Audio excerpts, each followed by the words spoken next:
امام کے پیچھے قرات کرنی چاہیے یا نہیں کرنی چاہیے؟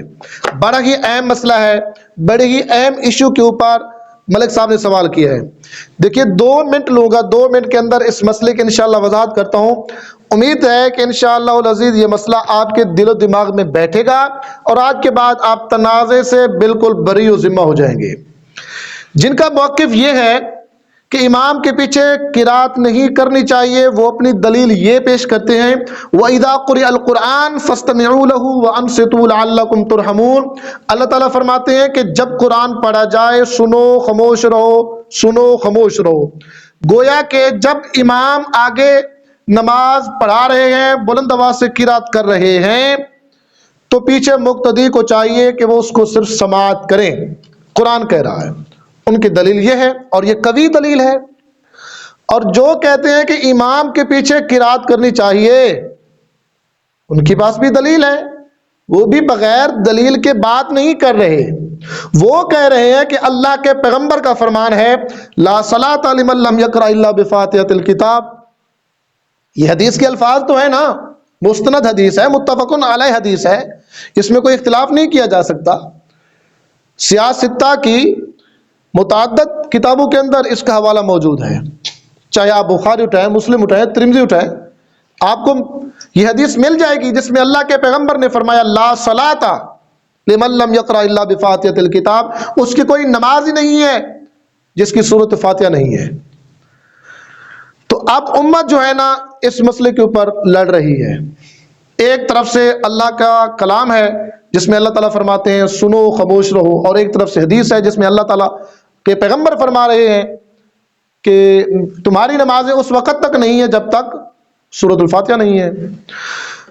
تو اس مسئلے کے اندر جو صحیح العقیدہ، جو بغیر تنازع کے علماء ہیں، جو انتشار نہیں چاہتے، امت کو جوڑنے میں لگے ہوئے ہیں، ان کا موقف سنیے اور یقین یہ موقف آپ کے دل میں بیٹھ جائے گا۔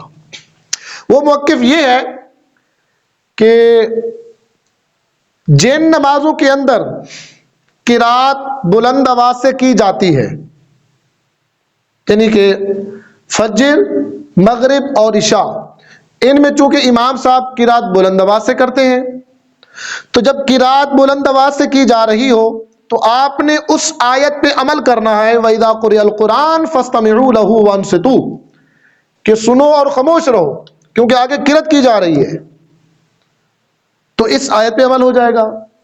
اور جن رکعات کے اندر، جن نمازوں کے اندر امام بلند آواز سے قرات نہیں کرتا، خاموشی سے سلو آواز میں بالکل آواز نہیں آ رہی ہوتی، تو ان نمازوں کے اندر مقتدی کو چاہیے کہ امام کے پیچھے قرات کرے۔ کیوں؟ کہ اب وہ حکم چلا گیا ہے، بات سمجھ آ رہی ہے نا؟ اب وہ حکم چلا گیا ہے، اب قرات نہیں آ رہی، امام صاحب کی آواز نہیں آ رہی، تو مقتدی کو چاہیے کہ وہ سلو آواز میں امام کے پیچھے سورۃ الفاتحہ کی قرات کو کر لے۔ تو میں امید کرتا ہوں کہ اس بات نے آپ کے دل میں جگہ لی ہوگی۔ میری بات سمجھ آ گئی نا؟ کوئی ہے ملک صاحب کو اطمینان حاصل ہو گیا نا؟ پھر بھی اگر آپ کا دل مطمئن نہیں تو پھر بتائیے انشاءاللہ العزیز اس کے حوالے سے مزید میں عرض کر دیتا ہوں۔ بہرحال ہمیں ٹکراؤ نہیں چاہیے، ہمیں اتفاق چاہیے، ہمیں اتحاد چاہیے۔ اب وہ حالات نہیں رہے کہ اب امت کو آپس میں لڑایا جائے، امت کے اندر اتحاد پیدا کیا جائے، امت کے اندر محبت پیدا کی جائے۔ میرے دوستو، ہم تو اس بات میں لڑ رہے ہیں کون ہاتھ باندھ کے پڑھ رہا ہے، کون ہاتھ چھوڑ کے پڑھ رہا ہے، کون کس حال میں پڑھ رہا ہے۔ ارے بھائی یہ معاملہ اس پروردگار کا ہے، اس پہ چھوڑ دو۔ آپ کے اور میرے تنازع ہوتے بھی اللہ کے گھر میں ہیں، آپ کے اور میرے تنازع ہوتے ہی اللہ کی عبادات میں ہیں۔ تو میں امید کرتا ہوں انشاءاللہ العزیز ان باتوں نے آپ کے دل میں جگہ بنائی ہوگی۔ اللہ تعالیٰ سے دعا ہے اللہ تعالیٰ ہمیں عمل کرنے کی توفیق عطا فرمائے۔ السلام علیکم۔